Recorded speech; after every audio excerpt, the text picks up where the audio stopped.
요즘은 어린아이들이 대접받는 시대이긴 합니다. 하지만 2000년 전에 어린아이들은 여자와 동급으로 대접을 받지 못했고 아주 그냥 인간 이하 취급을 받는 것을 당연시 여겼습니다. 특별히 당시에 가르치는 분들을 랍비라고 하잖아요. 선생님. 이 랍비가 가르칠 때에 어린아이들이 오는 것을 막았어요. 이게 당연시 됐습니다. 왜냐하면 랍비가 말씀을 전하고 있는데 어린아이들이 오면 방해가 되잖아요. 그러니 오지 못하게 하는 게 당연한 겁니다. 예수님의 제자들도 그 당시 전통과 문화에 따라서 야, 너희들 지금 여기 오면 안 돼. 여기 오면 건 아니야. 저 멀리 가 있어. 이 얘기를 그런데 어떤 아이 중에 하나가 나 예수님한테 갈 거야 하고 막 소리치고 그랬나 봐요. 근데 그 예수님이 그걸 본 거예요. 그래서 설교를 잠깐 중단하시고 보는 앞에서 제자들을 혼을 내는 겁니다. 다 큰 어른이 사람들 앞에서 야단을 맞으면 얼마나 창피를 당하는 일이에요. 이게 혼을 내고 야단 맞을 짓인가? 아니잖아요. 제자들은 당연히 예수님을 위해서 한 일인데 세상에 어린아이들을 못 오겠다고 그렇게 예수님이 화를 내면서 야단을 치는 것은 좀 너무 지나친 처사 같다. 내가 그 예수님의 제자라도 좀 속상할 것 같아요. 이게 제자들을 위해서가 아니고 선생님을 위해서 한 일인데 이렇게 내가 야단 맞아야 되나? 우리 지금 시험 들기 딱 좋습니다. 이런 상황입니다. 근데 왜 예수님이 어린아이들을 용납하라고 금하지 말라고 했는가? 이것을 주님이 아이들을 오는 것과 하나님 나라를 연결시켜서 이야기하고 있어요. 천국은 이런 자의 것이니라 이러면서 아주 세게 목소리를 박았습니다. 그러면서 더 충격적인 것은 여기에 보면 15절에 보면 이렇게 말합니다. 진실로 너희에게 이르노니 누구든지 하나님 나라를 어린아이같이 받들지 않는 자는 결단코 그곳에 들어가지 못하리라. 이건 너무 심각한 일이잖아요. 아니 어린아이들을 이렇게 받들어야 천국 간다는 얘기인가? 그 말입니까? 그건 아니잖아요. 지금 예수님이 말씀하시는 의도가 뭡니까? 지금 아이들을 특별하게 귀하게 여기라 그 얘기를 하는 거예요? 아니면 천국에 대해서 주님이 말씀하시는 거예요? 전자입니까? 후자입니까? 후자지요. 아이들을 특별하게 여기라 그런 거는 포함되어 있겠지만 실상은 천국에 들어가려고 하는 자들은 어린아이와 같은 순수성을 잃어버리면 안 된다. 이게 핵심입니다.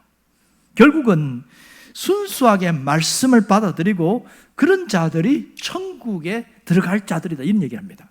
그러면 순수하지 않는 것, 순수함의 반대가 뭘까요? 순수함의 반대는 신앙적으로 얘기하면 다 안다는 의식입니다.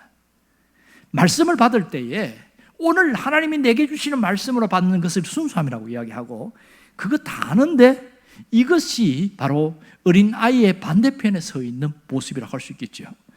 자, 그래서 하나님은 말씀을 순수하게 받아들이는 이런 자가 천국을 소유하고 천국을 누리는 자다 이 얘기를 강조하고 있습니다. 자, 우리가 하나님의 말씀을 철저히 신뢰하는 사람이 하나님 나라에 있다 이런 얘기를 하는데 오늘 여기서 두 가지를 이야기하고 있어요. 어린아이와 같은 그런 순수한 신앙을 가진 자들은 두 가지 특징을 갖고 있습니다. 하나는 의존성입니다. 아이의 특성은 뭐냐면 부모 없이는 이 아이가 자랄 수가 없어요. 보호자가 없이는 이 아이가 제대로 어떻게 안전을 책임질 수가 없습니다. 누군가는 도와줘야 돼요. 철저한 의존성이잖아요. 신앙인들은 끝까지 주님을 의지하고 살아가야 된다. 이게 신앙입니다. 자기가 좀 오랫동안 신앙생활을 했다고 나 혼자 할 수 있다. 벌써 이미부터 문제가 생긴 거예요. 의존성. 두 번째 이야기하는 건 뭐냐면 바로 수용성입니다. 어린아이의 특징은 잘 받아들이는 거예요. 어른의 특징은 의심하고 받아들입니다. 일단은 의심을 시작해요. 이게 차이점입니다. 그래서 어린아이와 같은 신앙을 갖는다는 것은 말씀에 대하여 흡수력이 좋은 수용성을 가진 자다. 그 얘기를 하고 있습니다. 그 옛날에 CCM 중에 가시나무 새라고 있습니다. 내 안에 내 것이 너무 많아. 주님이 내 안에 올 수가 없고 뭐 그런 내 안에 내 것이 너무 많아서 주님이 머물 수 없는 것, 수용성이 부족한 것이죠.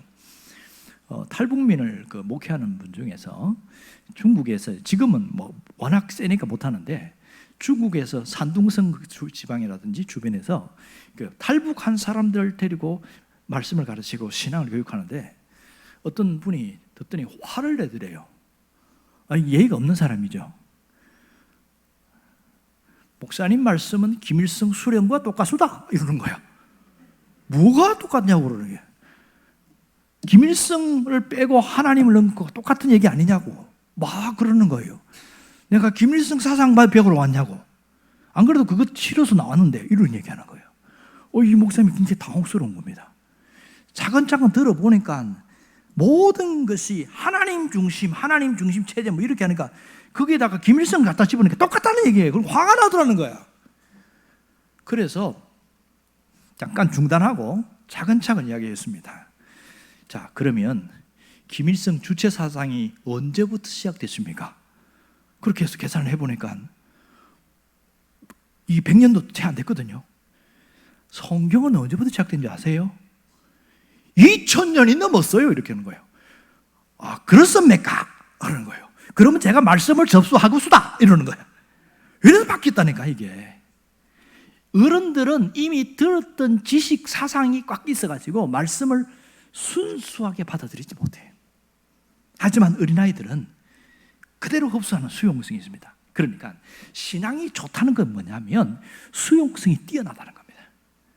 재고 따지고 그렇게 해서 내가 할 수 있는가 없는가 그렇게 하고서 받아들이는 게 아니라 말씀을 있는 그대로 받아들이는 수용성, 이것이 어린아이와 같은 모습입니다. 여러분은 그 사람 되길 바랍니다. 그러면 이런 신앙을 가지려면 해야 될 일이 뭘까요? 따라합시다. 하나님으로 하여금 쉬지 못하시게 합시다. 이게 무슨 말이에요? 하나님으로 하여금 쉬지 못하게 하자는 게 무슨 말입니까? 하나님이 나를 통하여 일하시도록 하라는 얘기죠. 나를 통해서 일하자는 겁니다. 하나님이 누구를 통해서 일할까? 누구요? 나를 통해서. 내가 할 수 있는 일이 뭐예요? 몸이 약하고 가진 것이 없고 하면 할 수 있는 건 딱 한 가지입니다. 뭐 있어요?